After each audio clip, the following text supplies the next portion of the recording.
Kaleshwaram commission ఎదుట విచారణకు హాజరైన ఐఏఎస్ అధికారి స్మితా సబర్వాల్ చిత్రమైన జవాబులు చెప్పారు. ఇక కమిషన్ అడిగిన పలు ప్రశ్నలకు ఆమె తెలియదు, నాకు గుర్తులేదు, మర్చిపోయా అనే సమాధానాలు ఇచ్చారు. ఇక తెలంగాణ రాష్ట్రం ఏర్పడిన నాటి నుంచి 2023 డిసెంబర్ దాకా సీఎంఓ కార్యదర్శిగా ఉంటూ నీటిపారుదల శాఖ వ్యవహారాలు చూసిన స్మితను కాళేశ్వరం ప్రాజెక్టు విచారణలో భాగంగా జస్టిస్ పీసీ ఘోష్ కమిషన్ ప్రశ్నించింది. మంత్రివర్గ ఆమోదం లేకుండా, ఆర్థిక శాఖ సమ్మతి లేకుండానే కేవలం సీఎం ఆమోదంతో మేడిగడ్డ బ్యారేజీకి 2591 కోట్లు, అన్నారం బ్యారేజీకి 1785 కోట్లు, సుందేళ్ల బ్యారేజీకి 1437 కోట్లతో 2016 మార్చి 1న పరిపాలనా అనుమతులు జారీ చేశారు అని ప్రశ్నించగా నాకు తెలియదు అని స్మిత బదులిచ్చారు. ఇక మంత్రి స్వయంగా సీఎం వద్దకు ఫైల్స్ తీసుకువెళ్లి ఆమోదం తీసుకుని ఉండొచ్చు అని, సీఎం వద్దకు వెళ్లే ప్రతి ఫైలు తన ద్వారానే వెళ్లదు అని, కొన్ని సందర్భాల్లో నేరుగా కూడా తీసుకువెళ్తారు అని చెప్పారు.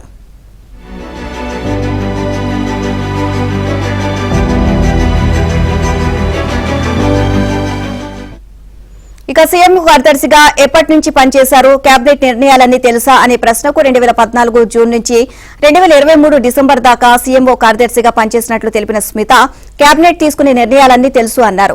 మేడిగడ్డ, అన్నారం బ్యారేజీలకు కేబినెట్ ఆమోదం ఉందా అనే ప్రశ్నకు ఉందే అన్నారు. ఇక కేబినెట్ ఆమోదానికి ముందే మేడిగడ్డ, అన్నారం, సుందేళ్ల నిర్మాణాలకు సీఎం అనుమతితో జీవోలు ఇచ్చినట్లు తెలుసా అని ప్రశ్నించగా తెలీదు, సమాచారం లేదు, మంత్రి నేరుగా సీఎం ఆమోదం తీసుకుని జీవో జారీ చేసి ఉండొచ్చు, ఆ తర్వాత అనుమతి తీసుకుని ఉండొచ్చు అంటూ జవాబిచ్చారు.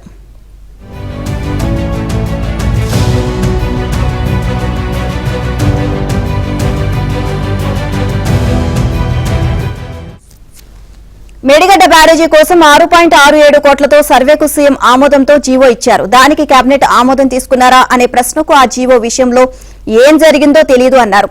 కొన్నిసార్లు జీవోలు ఇచ్చి తర్వాత అనుమతి తీసుకుంటారని, తన ద్వారా ఏ ఫైలు వచ్చినా బిజినెస్ రూల్ ప్రకారం వచ్చిందా లేదా అనేది పరిశీలించి ఫైలు అంశాన్ని సీఎంకు నివేదించడం మాత్రమే తన బాధ్యత అని జవాబిచ్చారు.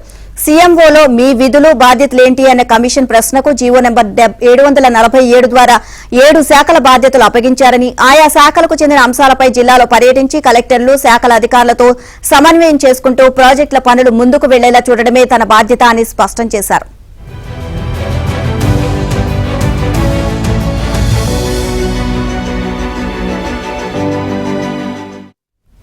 మేడిగడ్డ, అన్నారం, సుందేళ్ల బ్యారేజీలు ఎప్పుడు ప్రారంభమయ్యాయో తనకు తెలియదు అని మాజీ సీఎస్ సోమేష్ కుమార్ చెప్పారు.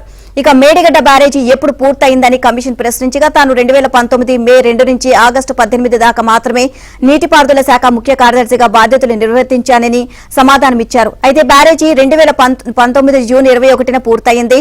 ప్రభుత్వ ప్రధాన కార్యదర్శిగా చేరే నాటికే మేడిగడ్డ, అన్నారం, సుందేళ్ల బ్యారేజీల పనులు దాదాపు పూర్తయ్యాయి అని తెలియజేశారు. మీ హయాంలో ఏమైనా సర్కులర్ జీవోలు ఇచ్చారా అని కమిషన్ ప్రశ్నించగా తెలీదు అని సోమేష్ జవాబిచ్చారు.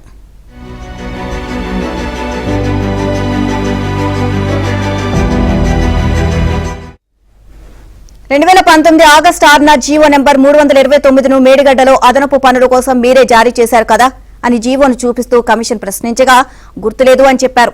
మీ హయాంలో బ్యారేజీలు ఆర్థికంగా లాభదాయం కాదని ఏమైనా లేఖలు వచ్చాయా అని ప్రశ్నించగా రాలేదు అని జవాబిచ్చారు. ప్రాణహిత, చేవేళ్ల ప్రాజెక్టులో భాగంగా ప్యాకేజీ 6, 7, 8, 10, 12ను 2 ఏళ్లలో పూర్తి చేయాలని జీవో జారీ అయిన విషయం మీకు తెలుసా అని అడగ్గా ఆ సమయంలో తాను వాణిజ్య పన్నుల శాఖ కమిషనర్ గా ఉన్నాను అని తెలిపారు. పన్నులు ఏ మేరకు వసూలు చేశారు అని ప్రశ్నించగా ఆశాజనకంగానే వసూలు చేశాను అని సోమేష్ బదులిచ్చారు. 3 బ్యారేజీల నిర్మాణాలకు జీవోలను కేబినెట్ ఆమోదం తీసుకోకుండానే జారీ చేశారా అని ప్రశ్నించగా అన్నిటికీ కేబినెట్ ఆమోదం ఉంటుంది అన్నారు.